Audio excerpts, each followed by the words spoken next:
Bonjour à tous, c'est toujours le frère de Lola dans les révélations cachées de la parole de l'eau. Je rends grâce à Dieu, le créateur du ciel de la terre, de ce qu'il est grand, glorieux et redoutable. Je remercie ce Dieu parce qu'il est bon, parce qu'il est fidèle, parce qu'il est tout puissant et de ce qui vit inexplicablement hors de toute réalité. Donc aujourd'hui, par sa permission, par sa grâce, je vais donner notre sortie d'enseignement, c'est-à-dire on va parler sur la notion de, c'est-à-dire la Trinité. Est-ce que Christ est Dieu le Père lui-même? Bref, on va vous démontrer en fait.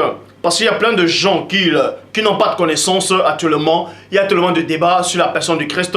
Plein de gens ne savent pas réellement qui est le Christ. D'autres disent que c'est un simple prophète. D'autres disent que c'est un homme qui a reçu la grâce de Dieu. D'autres disent que c'est Dieu qui remplit trois façons en tant que Père, Fils et Saint-Esprit. Cette notion est apparue au concile de Nicée où il disait que en fait, Christ n'est pas un être créé, que Christ a été engendré, que engendré ce n'est pas créé, que c'est toujours Dieu lui-même qui remplit trois personnes dont la notion de la Trinité a fait jour. Et toujours actuellement dans cette époque où vous vivez, comme je dis, il y a tellement de débats, même ceux qui se disent chrétiens entre eux, ils ne sont pas d'accord sur la personne du Christ. Ils disent que c'est Dieu. Et cette notion-là, ce genre de débat a divisé des amis, a divisé des frères et des sœurs, a divisé des gens qui s'entendaient bien, des voisins, ainsi de suite. Bon, nous allons donc voir durant l'enseignement si Christ est Dieu ou bien est-ce que Christ a sorti de sa propre bouche qu'il est Dieu lui-même, ou on va aussi voir où Christ, c'est-à-dire sort de sa bouche qui n'est pas Dieu. Donc, parce qu'il est dit dans Proverbe 19:2 que le manque de science n'est bon pour personne. C'est-à-dire le manque de connaissance, le manque d'intelligence, le manque de savoir, le manque de révélation, le manque de discernement n'est bon pour personne. Parce que tous ceux qui sont autoproclamés, pasteur, révérend, bishop, maréchal, apôtre, prophétesse, ou diacre, ou homme de Dieu, ou inspiré, viennent vous annoncer des hérésies. Tous les dimanches, tous les vendredis ou les nuits de prière, ils vont prier cette personne qui se dit, cette personne dont on vous dit qu'il est arrivé il y a 2000 ans. Ils disent que c'est JC, que c'est Dieu lui-même qui a pris l'apparence humaine. Et nous allons donc voir si c'est véridique ou pas. Parce que dans Proverbe 25:2, la gloire de Dieu est de cacher des choses et la gloire du roi est de sonder des choses. Mais néanmoins, il est dit dans Deutéronome 29:29 que les choses cachées sont au Père. Les choses révélées sont à vous, sont aux créatures, sont aux humains. Mais ce Dieu terrible et redoutable dit par son esprit, c'est-à-dire le maudit mal que les apôtres authentiques ont reçu dans Jean 20:22, dans Jérémie 33:3, demande-moi et je te relèverai des choses cachées, des choses que tu ne sais pas. Ce que vous ne savez pas, et la plupart des gens savent un peu importe où tu es actuellement. Je sais que tous les gens de toutes sortes de confessions vont regarder cette vidéo aussi par rapport au titre déjà. Ça va toucher beaucoup de gens. Donc je vous exhorte à vérifier vos Bibles. Et si vous n'avez pas cette version, vous allez sur Google, vous tapez Matthieu 16, 13. Dans la Bible second 21, il est dit ceci. Christ arriva dans le territoire de Césarée de Philippe. Point. Il demanda à ses disciples 2 points. Qui suis-je d'après les hommes? Vous voyez, virgule, moi, le Fils de l'homme. Donc, Christ ici, là, on vous dit ici, là, dans Matthieu 16, verset 13, dans la Bible second 21, que Christ est arrivé dans un territoire, le territoire de Césarée, de Philippe, et il a demandé à ses disciples, il a posé une question à ses disciples, il a dit, qui suis-je moi, d'après les hommes? D'après les hommes. Remarquez ici que Christ n'a pas dit qui suis-je moi d'après les hommes et d'après les esprits. Parce que les esprits savent en fait qui est Christ. Les esprits savent qui est qui dans le plan spirituel. C'est pour ça que Christ a uniquement posé la question qui suis-je moi d'après les hommes. En gros, ça veut dire qu'est-ce que les hommes pensent de moi. Qu'est-ce que les hommes disent en fait que je suis. Dans cette notion de débattre que Christ est Dieu, Christ n'est pas Dieu, ça a toujours existé même au temps du Christ. C'est pour ça que Christ a posé la question à ses apôtres. Dans le verset 14 à 16, il est dit ceci. Il répondit, les uns disent que tu es Jean-Baptiste, les autres Élie, les autres Jérémie, l'un des prophètes. Donc, on vous dit ici là qu'un débat, il y avait un débat au temps du Christ. Plein de gens étaient en train de changer des mots de langage. Ils étaient en train de dire, en fait, de débattre sur la personne du Christ. D'autres disaient, oui, mais c'est Jean-Baptiste. D'autres disaient, c'est Élie. D'autres disaient, c'est Jérémie. D'autres disaient, c'est l'un des prophètes. Parce qu'ils ont vu des prodiges qu'il accomplissait. Ils ont vu les paroles qu'il accomplissait. Les paroles qu'il disait ne pouvaient pas émaner d'un simple homme mortel. Donc, c'est pour ça qu'ils ont eu il y avait tellement le doute sur la personne du Christ. Et d'autres lui donnaient des titres, d'autres lui donnaient des noms. Mais à aucun moment ici, là, ces gens-là qui disaient que Christ était un prophète, ou était Jérémie, ou était Élie, ou était Jean-Baptiste, n'ont dit à aucun moment que Christ était Dieu lui-même. Or, pourquoi les gens de cette génération-ci, qui sont moins avancés que les gens qui étaient au temps de Christ, disent que Christ est Dieu? Tout simplement parce que le concile de Nicée est passé par là. Mais on va balayer cela. Donc, et d'après vous, bon, Christ a compris en fait la réponse de ses apôtres par rapport aux hommes, par rapport aux humains, par rapport à ce qu'on disait de lui, par rapport à son identité. Et Christ leur repose maintenant la question, il dit, bon, et d'après vous, qui suis-je? Point d'interrogation, leur dit-il. Point. Simon-Pierre répondit 2 points. Tu es le Messie, le Fils du Dieu vivant. Tu es le Messie, le Fils du Dieu vivant. Dans d'autres versions, il dit, tu es le Christ, le Fils du Dieu vivant. Donc, et dans le verset 17, Bible, non plutôt, oui, dans le verset 17, Bible en français courant, il dit, Christ lui dit alors, 2 points, tu es heureux, Simon, fils de Jean. Dans notre verset, il dit, fils de Jonas, tu es heureux, fils de Jean, car ce n'est pas un être humain, qui t'a révélé cette vérité, virgule, mais mon Père qui est dans les cieux. Donc Christ a changé des mots, les langages, avec Pierre, avec Pétro, avec Képha, en lui disant, ce n'est pas un être humain qui t'a révélé cela. Dans d'autres versions, il est dit que ce n'est ni la chair ni le sang qui t'ont révélé cela, ou ce n'est pas de ta propre intelligence que tu as eu cette révélation. Vous voyez? Mais c'est mon Père qui est dans les cieux qui t'a révélé cela. Donc, Pierre a eu une révélation. Une révélation, c'est quoi? Ce sont des choses cachées. Vous voyez? C'est pour ça qu'il est dit dans Proverbe 25, 2. La gloire de Dieu est de cacher des choses. Donc Dieu c'était des choses cachées aux humains. Et Dieu a révélé cela c'est-à-dire à l'un des apôtres. Dieu a révélé cela à l'un des disciples de Christ qui était connu sous le nom de Pétro, de Képha, de Pierre. C'est pour ça que dans Matthieu 16, verset 13, Christ avait posé la question aux apôtres, qu'est-ce que les hommes pensent de lui? Qu'est-ce que les hommes disent qu'il est réellement? Pourquoi il a dit les hommes? Parce que Christ sait que tous les esprits savent qu'il est. Les esprits savent si Christ est Dieu ou pas. Pourquoi? Dans Matthieu 8, verset 29, Christ est arrivé dans un autre territoire. En fait, il a vu des démoniaques, des hommes qui étaient possédés par des démons, par des esprits impurs. Et voici, ils s'écrièrent, qu'y a-t-il entre toi et nous? Qu'y a-t-il entre nous et toi, virgule, Fils de Dieu, point d'interrogation. Donc vous voyez ici là que même les démons ont appelé Christ Fils de Dieu, parce que les démons ils savent en fait, ils sont esprits, donc ils savent ce qui se passe de l'autre côté, ils savent qui est qui. C'est pour ça qu'il est dit dans Jacques, Jacques lui-même confirme cela dans Jacques 2, 19. Tu crois qu'il existe un seul Dieu, tu fais bien. Le démon le croit aussi, vous voyez. Le démon le croit aussi parce que le démon sait qui est Dieu. La preuve, souvenez-vous dans Actes des Apôtres, quand certains fils de Sceva sont allés vouloir faire l'exorcisme à certains hommes qui étaient possédés, les démons, les esprits, ils les ont répondu, je connais JC, non plutôt, selon d'autres versions, je connais JC, mais je connais qui est le Christ, et je sais qui est Paul. Mais vous qui êtes-vous? Donc on vous confirme ici que les démons savent qui est qui. C'est pour ça que les démons, remarquez ici là que Pierre, lui, c'est-à-dire Pierre qui était homme, qui était fait de chair, de sang et d'os, a eu une révélation cachée. Or, une révélation pour les humains n'est pas forcément une révélation pour les esprits ou bien pour les démons. Comprenez ceci.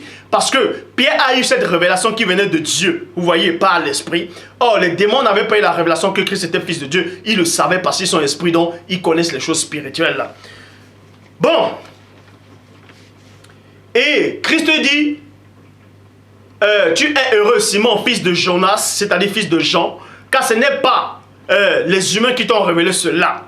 Or, tous ces faux pasteurs vont prêcher en disant que Christ est Dieu. Donc, ce sont des humains qui vont révéler cela, ce mensonge-là, à d'autres humains. Mais Christ dit à Képha, à Pétro, à Pierre, ce n'est pas un humain qui t'a révélé cela. Ce n'est pas la chair ni le sang qui t'a révélé cela, mais c'est mon Père qui est dans les cieux.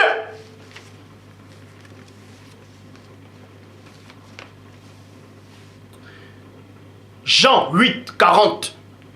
Il le dit dans la traduction David Martin. Mais maintenant, vous tâchez à me faire mourir, bégueule, moi qui suis un homme. Moi qui suis un homme. Donc Christ étant sur la terre, en ce temps-là, c'était son présent. C'était le présent là. Il dit à certaines personnes avec qui il avait eu une discussion. Il dit maintenant, vous cherchez à me faire mourir. Moi, c'est-à-dire lui, Christ, moi qui suis un homme. Moi qui suis un homme, qui vous a annoncé la vérité, virgule, laquelle j'ai eu de Dieu. C'est-à-dire, j'ai entendu de Dieu. Abraham n'a point fait cela. Vous voyez? Donc, Christ ici, il confirme de sa propre bouche qu'il est un humain, qu'il est homme, qu'il est homme. Dans Bible seconde 21, il est dit, moi qui, virgule, étant être humain. Vous voyez, Christ confirme ici, là, sur la terre, qu'il était un simple homme, qu'il est homme, que c'est un être humain. Or, dans Nombre 23, 19, Bible, parole de vie, dit ceci, Dieu n'est pas un homme. Donc, on contredit déjà tous ceux-là qui n'ont aucune connaissance, qui viennent dire que Christ sur la terre, c'était toujours Dieu qui remplissait 3 fonctions en tant que Fils, en tant que Saint-Esprit, qui utilisait la divine puissance, mais en tant que Père créateur. Et ça, c'est faux. Mais Nombre 23, 19 dit, Bible français courant, Dieu n'est pas un homme, virgule, il ne ment pas. Il n'est pas un être humain, il ne change pas d'avis. Quand il dit quelque chose, il le réalise. Quand il fait une promesse, il la tient. Point. Osée 11, verset 9, Nouvelle Bible seconde, il est dit ceci.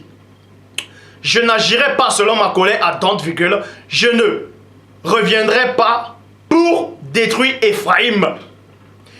Car je ne suis pas un homme. Donc Dieu dit ici là, par l'esprit, qu'il n'est pas un homme. Pour toujours confirmer sa parole, c'est-à-dire sa parole de cet homme inspiré dans Nombre 23, 19. Et Christ aussi a dit ici là, dans Jean 8, 40, que lui il est homme. Christ dit qu'il est un homme. Comment se fait-il que s'il est homme et Dieu lui vient dire que lui n'est pas homme? Donc, on vous montre déjà que Dieu et Christ n'est pas une seule et même personne. Ce n'est pas la même personne parce que Dieu n'est pas homme. Christ, lui, ici, là, il est homme.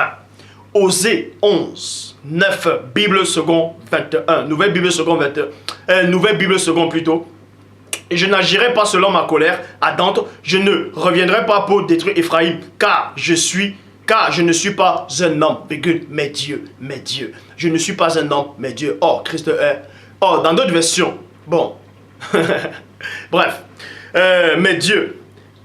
À ton sein, je suis le saint, virgule. Je ne viendrai pas avec ma fureur. Bible du semeur. Parce que moi, virgule, je suis Dieu, virgule, je ne suis pas un homme. Donc, Christ a dit qu'il est un homme et Dieu dit qu'il n'est pas un homme. Donc, Christ sort de sa bouche là, ici, là, qu'il n'est pas Dieu. Et Dieu aussi dit ici, là, par l'Esprit en tout cas, qu'il n'est pas Christ. Donc, il n'est pas un homme parce que Christ est un homme. Bon. Et Christ vient encore reconfirmer les 8 de Dieu dans Osée 11, 9. Dans Jean 4, 24, quand il a eu une conversation avec une femme, il dit Dieu est esprit. Dans la traduction King James français, on dit Dieu est un esprit. Dieu est un esprit avec un E majuscule. C'est pour ça que Christ revient encore, il dit dans Luc chapitre 24 au verset 39. Lui second du 910. Voyez mes mains et mes pieds, c'est bien moi. Touchez-moi, virgule, 2 points. Et voyez 2 points. Un esprit. Or, dans Jean 4, 24, on sait que Dieu est un esprit, c'est-à-dire Dieu est l'esprit, Dieu est esprit. Or, Christ dit cela, un esprit n'a ni chair ni os, comme vous voyez que j'ai. Donc Christ dit qu'il a une chair, il a un os quand il était ici, là, dans votre monde, dans votre plan physique. Et Dieu était toujours là, Dieu est toujours là. Et donc Dieu est esprit. Parce que Christ étant sur la terre, en tant qu'homme, il priait Dieu. Et quand il priait Dieu, Dieu c'est qui? Dieu est esprit. Vous voyez? Et Dieu n'est pas homme. Or, Christ étant homme, il prie Dieu. Donc, on vous montre que Dieu n'est pas homme. Donc, Dieu n'est pas Christ. Christ n'est pas Dieu. Jean 20, 28. Jean 20, 28. Maintenant, il y a plein de gens, des bébés spirituels. Là, nous dit même bébé spirituel, c'est un grand honneur parce que le mot spirituel apparaît, ce sont des embryons charnels en fait, qui n'ont aucune connaissance, aucune substance, ils ne sont pas assis dans les Écritures. Il vient vous dire, oui, mais Thomas a appelé Christ Seigneur et mon Dieu avec un D majuscule, donc cela, et que Christ n'a pas dit, non, ne m'appelle pas ainsi, donc pour eux, ça confirme que Christ est Dieu lui-même. Bon, je vous exhorte, je vais vous dire quelque chose en fait, c'est quoi? Ce que Thomas, quand il disait cela, il n'avait pas le Saint-Esprit. Donc, ce n'est pas le Saint-Esprit de Dieu qui a révélé cela à Thomas. Pourquoi? Dans Jean 20, 28, Thomas lui répondit 2 points. Mon Seigneur et mon Dieu, avec un D majuscule. Verset 29, Bible de Jérusalem, il dit, Christ lui dit 2 points, parce que tu me vois, virgule, tu crois. Parce que tu me vois, virgule, tu crois. Bon, Thomas n'avait pas le Saint-Esprit ici, là, pourquoi? Parce que quand vous lisez dans Jean 20, 22, il est dit, quand Christ a ressuscité, il a apparu à ses apôtres dans Jean 20, 22, et plus tard il a dit, après ces paroles, il souffla sur eux, il dit, recevez le Saint-Esprit, recevez le Saint-Esprit. Dans le verset 24 de Jean 20, Thomas, c'est-à-dire Thomas appelé Didyme, l'un des 12 n'était pas là lorsque Christ vint. Donc Thomas n'était pas là quand Christ a dit à ses apôtres recevez le Saint-Esprit. Vous voyez, c'est pour ça que quand Thomas plus tard est venu, il n'avait pas le Saint-Esprit à cette période-là. Il appelait Christ Dieu, il appelait Christ Dieu et Seigneur Dieu. Parce que ce n'est pas le Saint-Esprit qui a révélé cela à Thomas. Or, le Saint-Esprit avait déjà révélé à Pierre que Christ est Fils et non Dieu. Vous voyez, donc Thomas n'était pas inspiré, c'était le diable qui l'avait inspiré ainsi là. Parce qu'il n'y a qu'un seul Dieu unique. Et Christ le dit dans Jean 17, 3. La vie éternelle consiste à te connaître, toi l'unique Dieu, toi le seul vrai Dieu. Donc, s'il y a un autre Dieu, c'est un faux Dieu. Donc, Jean 14, verset 8 à 9. Plein de gens maintenant vont prendre ce verset-ci là. Ils vont dire, oui, mais Philippe a dit, montre-nous le Père. Et cela nous suffit. Déjà, premièrement, quand Philippe dit « Montre-nous le Père », cela nous suffit parce qu'il avait un esprit d'insuffisance. Pourquoi? Parce que Christ les a montré les œuvres, Christ les a parlé, Christ les a témoignés du royaume, mais ça ne les suffisait pas. Donc tout ce que Christ disait, c'est comme si ça ne les suffisait pas. Il disait « Montre-nous le Père et cela va nous suffire. » Donc toi là, Christ là, ça ne suffit pas. Ça ne suffit pas là que tu sois là. Ça ne suffit pas que tout ce que tu nous dis là. Non, on veut voir le Père et cela va nous suffire. Parce qu'ils avaient un esprit d'insuffisance. Jean 14, verset 8 à 9 dit, Philippe lui dit, Seigneur, montre-nous le Père, et cela nous suffit. Christ lui répondit, il y a si longtemps que je suis avec vous et tu ne me reconnais pas, et tu ne me connais pas encore. Philippe, point d'interrogation, celui qui m'a vu avec le Père, point. Pourquoi donc dis-tu, montre-nous le Père? D'autres gens vont dire, oui, mais Christ a dit, il y a si longtemps que je suis avec vous. Parce que Philippe a dit, montre-nous le Père. Donc, pour eux, Christ veut parler, a dit qu'il est le Père. Bon, remarquez ici, là, que l'apôtre Jean, quand Philippe a dit, montre-nous le Père, l'apôtre Jean était là. Il a assisté à ça. Il a entendu comment Philippe a dit, montre-nous le Père. Et là, ils n'avaient pas encore le Saint-Esprit. Ils n'avaient pas encore le Saint-Esprit. Parce que ça se passe dans Jean 14, 8 à 9. Or, ils ont reçu le Saint-Esprit dans Jean 20, 22. Vous voyez, ils n'avaient pas encore l'esprit de vérité. Donc, et Jean était là à cette période quand Philippe a posé la question à Christ, montre-nous le Père. Et Christ a dit, il y a si longtemps que je suis avec vous et tu ne me reconnais pas et tu ne m'as pas connu. Celui qui m'a vu a vu le Père. Bon. Plus tard, quand Jean a reçu le Saint-Esprit, des années plus tard, bien après qu'il a reçu le Saint-Esprit, quand il a reçu le Saint-Esprit et des années sont écoulées, le Saint-Esprit a révélé à Jean, en fait, que personne n'a jamais vu Dieu. Dans 1 Jean 4, 12. Personne n'a jamais vu Dieu. 1 Jean 4, 12. Donc, Jean qui assistait à la conversation de Philippe, quand il a posé la question à Christ, Jean était là. Et plus tard, Jean revient, il dit, personne n'a jamais vu Dieu. Donc, en fait, le Saint-Esprit a révélé à Jean que quand Christ disait, celui qui m'a vu a vu le Père, en fait, ce n'était pas le Père. Ça ne veut pas dire que Christ mentait. En fait, quand il dit celui qui m'a vu a vu le Père, c'est quoi? C'est que les œuvres que Christ manifestait, c'était les œuvres d'amour. On sait que Dieu est amour. La parole que Christ sortait de sa bouche, c'était la parole de vérité. On sait que Dieu, sa parole est vérité. C'est pour ça qu'il dit celui qui m'a vu a vu le Père. Or, le même Christ dit, lui-même dit quoi? Dans Jean 1, 18, personne n'a jamais vu le Père. Personne n'a jamais vu le Père.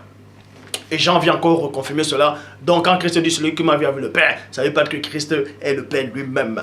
Et Jean lui-même qui était l'apôtre, il était bien placé à confirmer cela. Personne n'a jamais vu Dieu. Point. Donc dans Luc 18, 18, Bible parole de vie.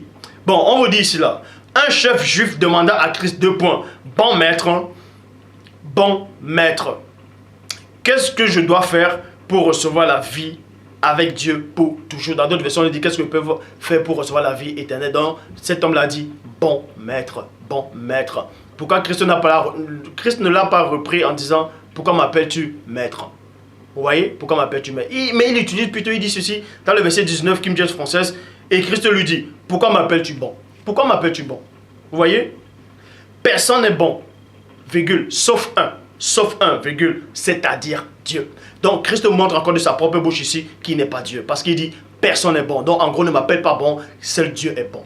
Seul Dieu est bon. Et vous tapez la définition de bon, vous verrez.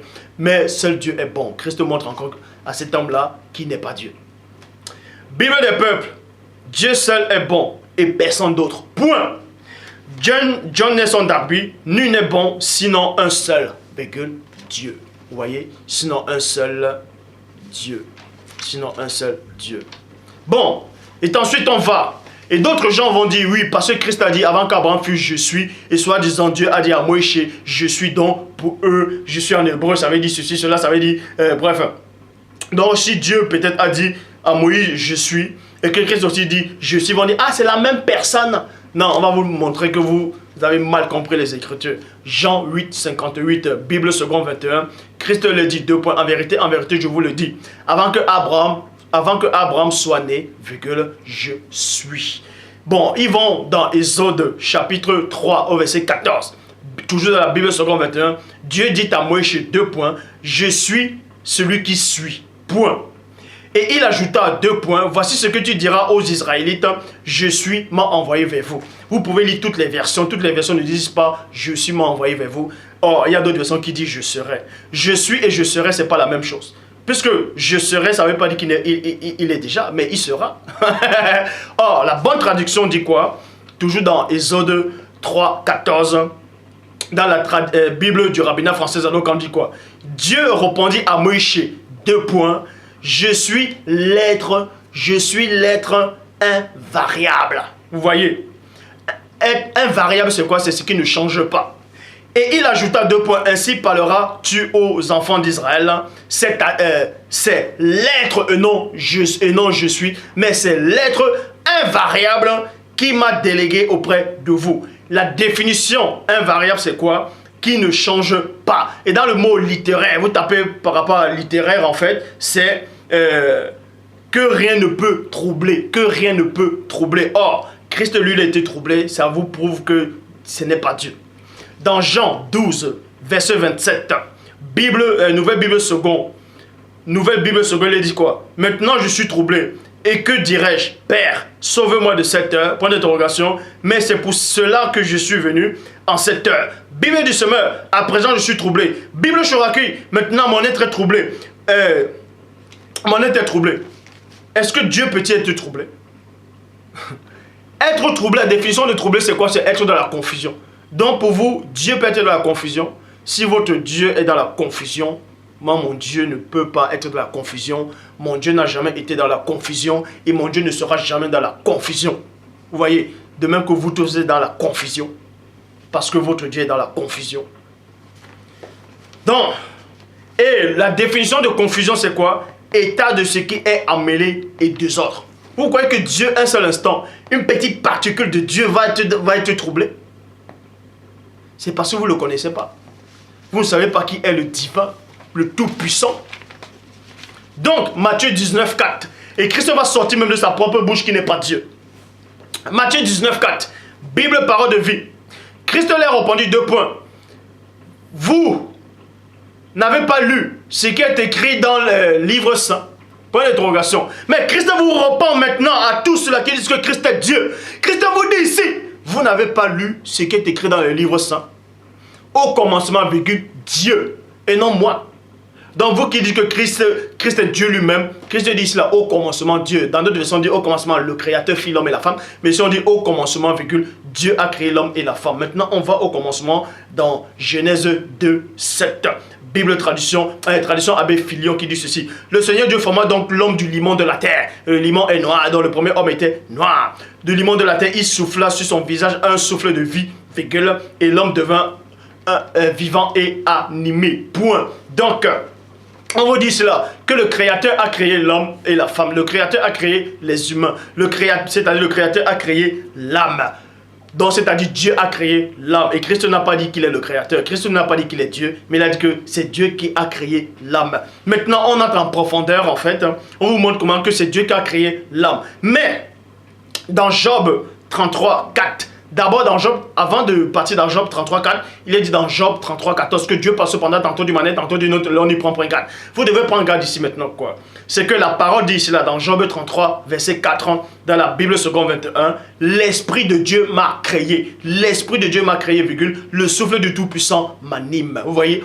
En fait, c'est l'Esprit de Dieu, c'est le Saint-Esprit, le Mundi Maloba, la divine puissance du Père qui a créé Adam et Ève, qui a créé tout ce qui existe. Donc, Dieu s'est servi de son esprit, de sa puissance, de l'une de ses facettes pour créer l'homme, pour créer l'existence, l'être, le mouvement. C'est pour ça qu'il est dit, dans Matthieu 12, verset 28.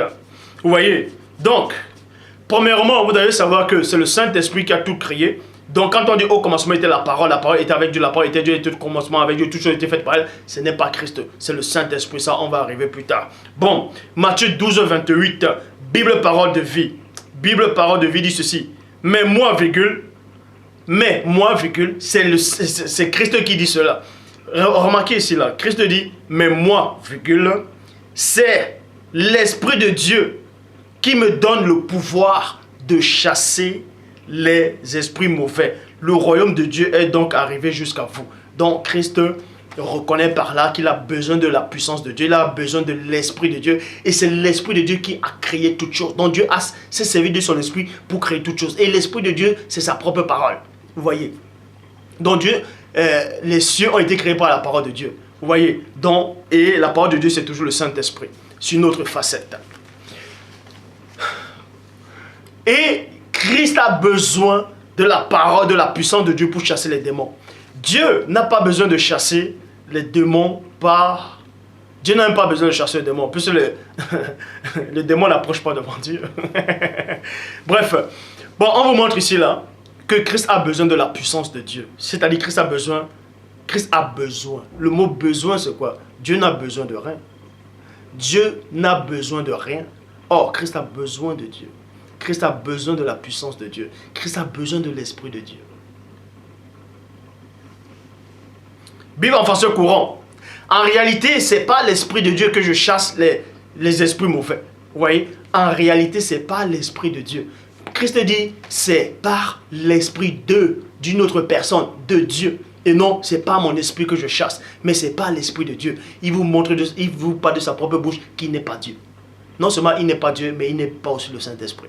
Donc, et maintenant, d'autres gens qui se disent pasteurs, qui se disent apôtres, révérends, bishop, maréchal ou inspirés ou hommes de Dieu, viennent enseigner des hérésies en utilisant 1 Timothée 3,16. Ils ne savent même pas faire la distinction entre une version qui a été trafiquée, une version qui a été mal traduite. Ils vous disent les mauvaises traductions dans 1 Timothée 3,16 qui disent que Dieu s'est fait homme, que Dieu s'est manifesté en chair, que Dieu est devenu homme. Ça, c'est complètement faux. C'est un blasphème, c'est une hérésie, c'est une doctrine du démon. Parce que Osée le dit 11, que Dieu n'est pas homme. En fait, quand on dit, même dans Nombre 23, 19, dit Dieu n'est point homme, Dieu n'est pas un être humain, ça veut tout simplement dire, cette parole-là, ça va dans le passé, dans le présent, dans le futur. Donc, Dieu n'a pas été homme, Dieu n'est pas homme, et Dieu ne sera jamais un homme. Ainsi soit-il. Donc, 1 Timothée 3,16, dans la bonne traduction, dit ceci, Bible en français courant, plutôt, Bible parole de vie. Oui, c'est sûr. Elle est grande la connaissance mystérieuse que la foi nous donne 2 points. Le Christ, vous voyez, le Christ et non Dieu. Les d'autres versions disent Dieu, mais ça c'est faux. Et ça se contredit même le propre verset. Mais la bonne version dit, le Christ s'est montré en devenant un homme, virgule. Il était juste.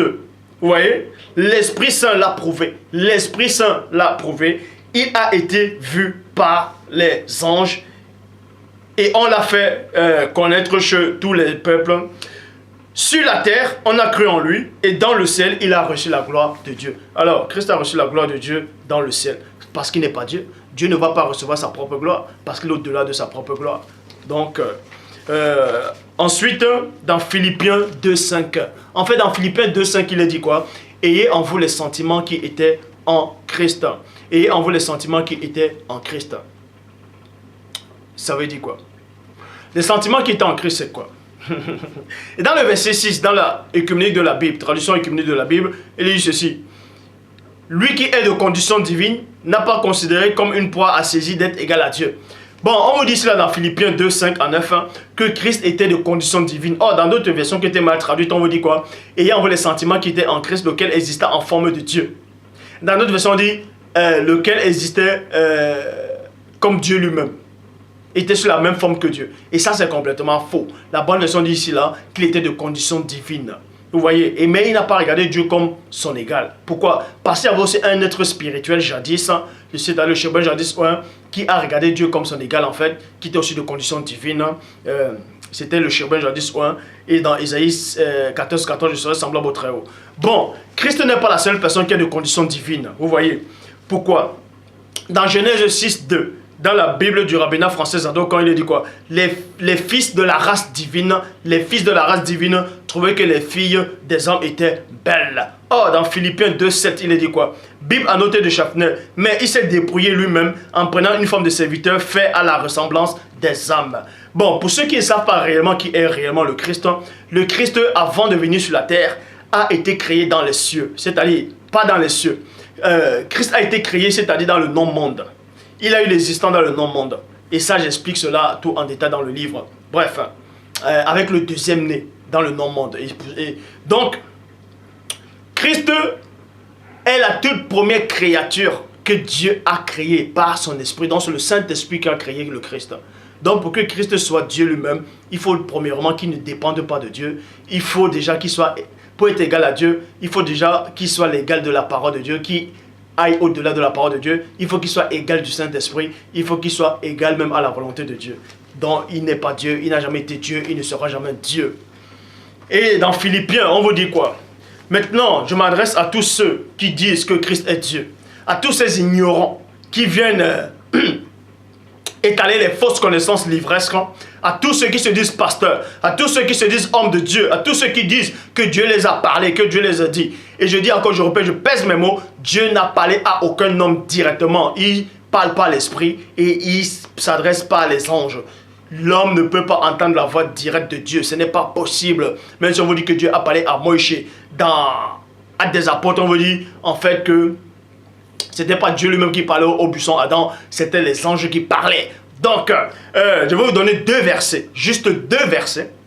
Et je vous exhorte de réfléchir sur ces versets pour vous montrer définitivement que Christ n'est pas Dieu, il n'a jamais été Dieu, il ne sera jamais Dieu, et que Christ n'est pas la parole qui s'est faite chair. Philippiens 2, 7, Bible a noté de Schaffner, on vous dit quoi? Il s'est dépouillé. Donc, vous pouvez taper la définition de dépouillé. Christ était un être spirituel. Était un être spirituel avant de venir sur la terre. Pour ceux qui ne savent pas qui est Christ. Christ était le premier être, c'est-à-dire la première créature que Dieu a créée. Vous voyez, par son esprit. La première créature. Donc, c'est pour ça qu'on dit le premier-né. C'est-à-dire la première créature.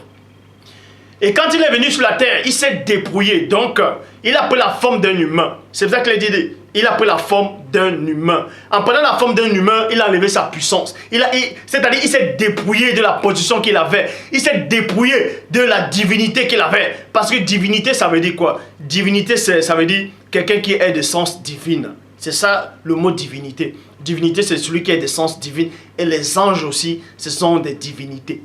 Donc, pour les humains ici, les divinités, les anges aussi ont de nature divine. Pour vous ici, là, sur la terre, le mot divinité, ça veut dire Dieu. Et ça, c'est pas ça. Bon, d'autres traductions, bon, synonyme, on va dire Dieu, on va dire être suprême. Mais la divinité, c'est quoi? C'est celui qui est de nature divine. Et les anges sont de nature divine. Mais il n'y a qu'un seul être. Il n'y a que le Père Tout-Puissant qui crée toutes choses par sa divine puissance. Et Christ a été créé. Et maintenant, quand il vient sur terre, il se débrouille. Il prend l'apparence d'un humain. C'est pour ça qu'il est dit dans Philippiens 2, 5 à 9. Ayant vu les sentiments qui étaient en Christ, lequel existait en condition divine, n'a pas regardé comme il peut arracher d'être égal à Dieu, mais s'est débrouillé lui-même en prenant forme de serviteur, en devenant semblable aux hommes, ayant paru comme un simple homme, s'est humilié lui-même, s'est rendant obéissant jusqu'à la mort, et même jusqu'à la mort du bois du poteau. Et s'est humilié lui-même. C'est pourquoi aussi Dieu l'a souverainement élevé. Donc vous voyez, Dieu l'a élevé en fait. Parce qu'il n'est pas Dieu. Dieu ne va pas s'élever lui-même, puisqu'il est au-delà de l'élévation. Bon. On vous dit que Christ s'est dépouillé pour venir sur la terre. Donc il prend l'apparence humaine, il devient corruptible. Parce que les anges dans le ciel, Christ n'est pas un ange, vous voyez. Mais dans le ciel, il y a les anges, les chérubins, les séraphins, trône, dignité, domination, autorité, ophanime, ainsi de suite. Il existe d'autres formes d'espèces d'esprit que je ne vais pas citer pour l'instant. Parce que vous n'êtes pas encore prêts. Donc, dans Jean 1, 14, il est dit quoi? D'abord, dans Jean 1, 1. Dans Jean 1, 1, 14. Au commencement était la parole était avec Dieu, la parole était Dieu. Et cette parole-là n'est pas Dieu, n'est pas le Christ. Cette parole-là, c'est le Saint-Esprit de Dieu. Sur notre manifestation en tant que parole. Vous voyez, au commencement était la parole était avec Dieu, la parole était Dieu. Elle était au commencement avec Dieu. Toutes choses ont été faites par elle et rien de ce qui n'a été fait n'a été fait sans elle. En elle était la vie était la lumière des hommes. La vie était la lumière des hommes. Vous voyez. La lumière, lui, dans les ténèbres, et les ténèbres ne l'ont point reçu. Il y a un homme envoyé de Dieu, son nom était Jean. C'est-à-dire, il vint pour rendre témoignage à la lumière, mais il n'était pas cette lumière. Cette lumière était la véritable lumière qui donnait, c'est-à-dire qui éclairait le monde. Et le monde a été fait par elle et le monde ne l'a point connu. Elle est venue chez les siens et les siens ne l'ont point reçu. Mais à tous ceux qui l'ont reçu, à tous ceux qui ont cru à son nom, il a donné le pouvoir de devenir enfants de Dieu, lesquels sont nés, ni de la volonté de la chair, ni de la volonté du sang, ni de la volonté de l'homme, mais de Dieu. Et la parole a été faite chair. En fait, cette parole-là n'est pas le Christ. Pourquoi? Parce que dans Philippiens 2, 7, on vous dit que Christ s'est dépouillé. Dépouillé, c'est... Le mot dépouillé, c'est quoi? Tu deviens corruptible, tu deviens démuni. Ah, si Christ, si vous pensez un seul instant dans vos petits cerveaux humains, que Christ, c'est la parole de Dieu qui s'est faite chair, qui a pris l'apparence de Christ, c'est-à-dire qui s'est faite chair, reconnaissez aussi, dans Philippiens 2, 7, que Christ s'est dépouillé, donc la parole de Dieu aussi s'est dépouillée. Donc la parole de Dieu a perdu sa puissance. C'est ce que ça veut dire. Mais depuis quand la parole de Dieu perd sa puissance? Hébreux 4.12. La parole de Dieu, elle est vivante, efficace. Et plus tranchante qui ne peut quelconque à deux tranchants pénétrant jusqu'à partager âme, esprit, jointure et moelle. Elle juge les sentiments et le cœur. Aucune créature ne peut se soustraire au regard perçant du Père qui vit inexplicablement hors de toute réalité. Donc je m'adresse à tous ces humains-là qui ont reçu le quachecor spirituel. Arrêtez une bonne fois pour toutes de dire que Christ est Dieu. Vous êtes en train de blasphémer. Vous ne savez pas qui est Dieu, donc vous restez tranquille. On ne se moque pas de Dieu. Vous savez qui est le Tout-Puissant. Votre univers est maintenu par la parole du Père. Et vous osez dire que Dieu est descendu. Il a pris la forme d'un humain, d'une créature inférieure. Et on l'a fouetté par cette créature. Et il a oublié. Et qu'il a dormi, il a mangé, il a eu soif. Il est mort. Blasphème. Je dis bien, une petite particule de Dieu ne peut pas oublier. Christ n'est pas Dieu. Il n'a jamais été Dieu. Et il ne sera jamais Dieu. Vous avez reçu un esprit d'égarement. Deutéronome 28, 28. Le Seigneur, ton Dieu, te frappera du délire, d'aveuglement, d'égarement d'esprit. Vous allez tâtonner en plein jour. Vous venez tâtonner. Vous ouvrez la Bible. Ouais, la Bible dit, Christ est Dieu. Parce qu'il est dit dans Jean 10, 30, moi et le Père, nous sommes un. Ça veut dire, parce que Christ dit, moi et le Père, nous sommes un, ça veut dire que c'est Dieu. Non, le même Christ dit dans Jean 17, 22. Je les ai donné la gloire que tu m'as donnée, afin qu'ils soient un, comme toi et moi, nous sommes un. Dans Jean 17, dans Jean 20, dans Jean 10, 30. C'est comme ça. Donc, Christ n'est pas Dieu. Il n'a jamais sorti de sa bouche qu'il est Dieu. Et Christ a démontré, il a sorti sa bouche, il a montré qu'il n'est pas Dieu. Qu'il n'est pas Dieu. Et il ne sera jamais Dieu. Parce que le Saint-Esprit a créé le Christ. La preuve, quand Christ est mort, vous pouvez lire les épîtres de Pierre. Quand Christ est mort, qu'il a ressuscité. Les apôtres le disent. C'est Dieu qui a ressuscité le Christ. Mais on est encore en profondeur, c'est le Saint-Esprit qui a ressuscité le Christ. Parce que c'est le même Saint-Esprit qui a donné la vie à Christ. Et le Saint-Esprit, c'est la parole de Dieu. Et la parole de Dieu ne peut pas se dépouiller. Se dépouiller, c'est quoi? C'est de perdre de puissance. Et la parole de Dieu, c'est elle qui maintient l'équilibre de votre réalité. Si la parole de Dieu perd une puissance un seul instant, si la parole de Dieu se dépouille un seul instant, l'univers va s'effondre. Vous tous, vous disparaissez. N'importe quoi. Vous venez étaler vos fausses connaissances. Dieu m'a dit. Dieu ne parle à aucun humain. Le Père s'est encore glorifié.